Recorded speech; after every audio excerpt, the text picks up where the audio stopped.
Yo, what's up guys? Since the most recent DLC in GTA Online, a lot of vehicles can now have Imani tech upgrades, so in this video I will show the 10 best vehicles to upgrade.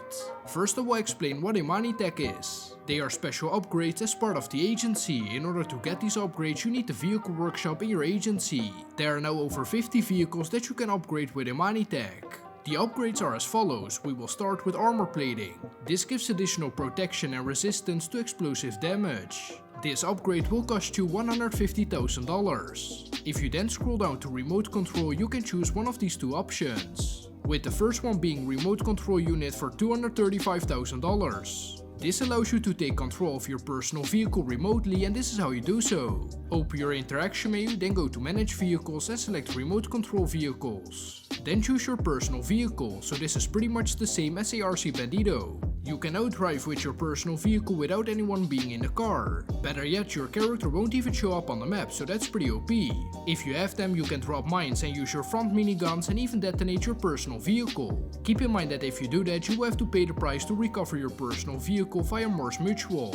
The second option is the Missile Lock-On Jammer. This protects your personal vehicle from homing missile lock-on. So an oppressor for example won't be able to lock onto your vehicle, which is really helpful. Again, you can only get one of these two upgrades. Lastly, we have the proximity mine upgrade. For $135,000 you can get slick mines. You can drop mines by using your horn button. So what these mines do is when someone drives over them, they will slip over the oil. It will stick to their tires for a couple seconds and it will be hard for them to steer and drive.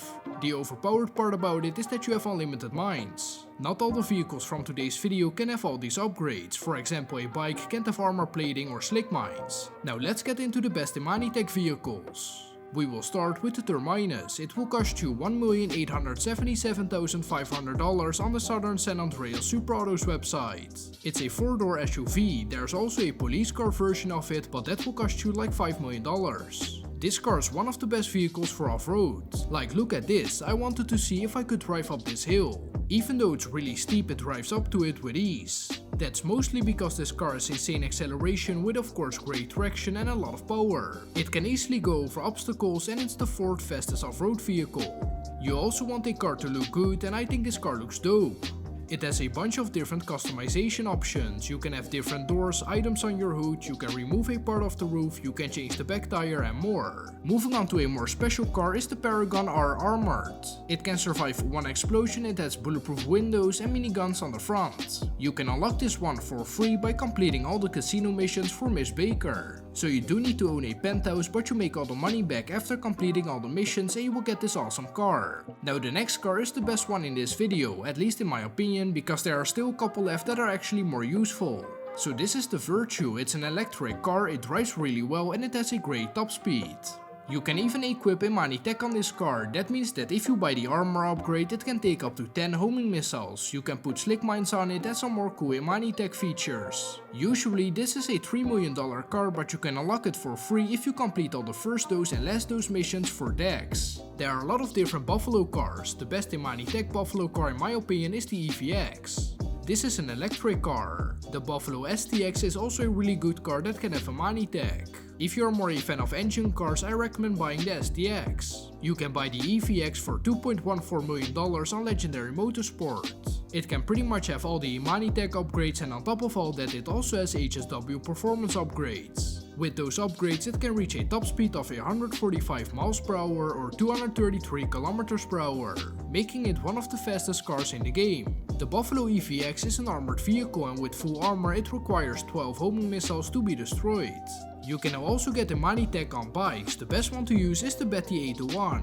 An honorable mention for the Shotaro, just because it looks flashy and it's fast. The reason that I like the Betty more is because it can pull wheelies, the Shotaro can't. On top of that, it's also about 150 times cheaper. The Betty is only $15,000 while the Shotaro is $2,225,000. All police vehicles can have Imani tech, although they can only have the Missile Lock-On Jammer upgrade. The best police car in my opinion is either the Coquette D10, a supercar, or the Gauntlet Interceptor, a muscle car. They are both around $5.5 million, so in terms of the price it's not that big of a difference, but overall I would say the Coquette is a better cop car, just because it's faster and it also has better acceleration.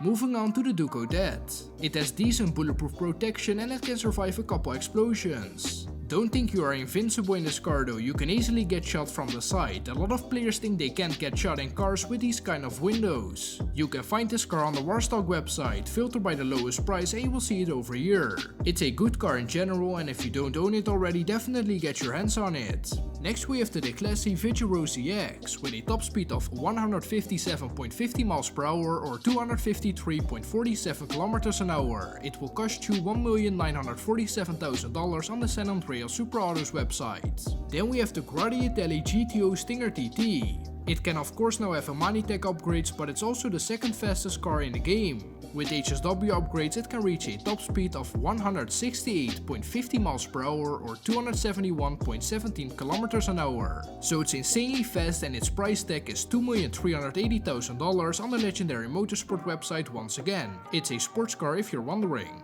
It's based on a real-life 2020 Ferrari Roma with some minor influences from other Ferraris. The Stinger TT was added in June 2023 in the San Andreas Mercenaries update. On top of that, it can also be equipped with Imani tech, so remote control and missile lock-on jammer. That's one of the only fast cars in this list that can have Imani tech. It doesn't drive as well as the Neope, but for races that cover a big distance unlike a highway, it's insane.